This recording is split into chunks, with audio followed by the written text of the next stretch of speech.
台湾宗教性地标、世界独一无二的罗里门牌楼，就伫咧22日落成启用。庙方特别举办安做39周年大典，甲牌楼落成启用典礼，邀请总统蔡英文亲临现场主持剪彩仪式。除了总统到场，交通部长林佳龙、内政部处长陈宗彦、台南市长黄伟哲、桃园市长郑文灿、花莲县长徐增伟、台南市长郭信良、前新北市长朱立伦、立法委员陈廷辉、吴其明、市员郭清华、李中勤、黄立昭、王景德、柯志春、陈义丁，以及真侪地方士绅、各地公庙代表，也拢恭逢其盛。请用剪。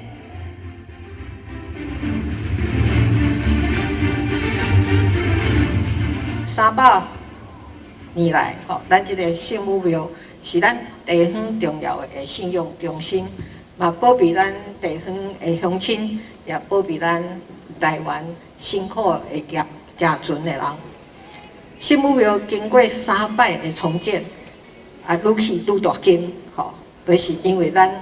妈祖有灵感，妈祖婆有保庇，咱家己嘛是爱拍拼。咱过去台湾会使安尼一摆过一摆诶度过挑战，就是因为咱拢足团结的。亲像即个台湾拄着疫情，会使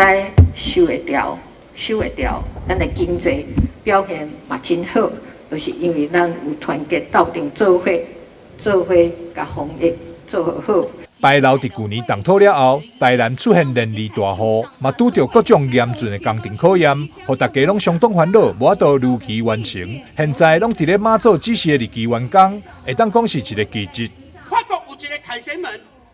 大陆有一个天安门，咱台湾第一门鹿儿门就是伊遮，叫咱担任的总统来甲剪彩哦。迄个时间真正这甲拄好。你若去明仔载换选总统，足无用，因为国事足济啦，所以妈祖真正有够厉害。这座2亿打造的罗里门牌楼外观不但大办，而且具有庙宇的特色，相信会当为台南增加不少宗教观光灵调。除了会当带动在地商业发展以外，更有助提升国际知名度甲能见度。台南新闻张硕维采访报道。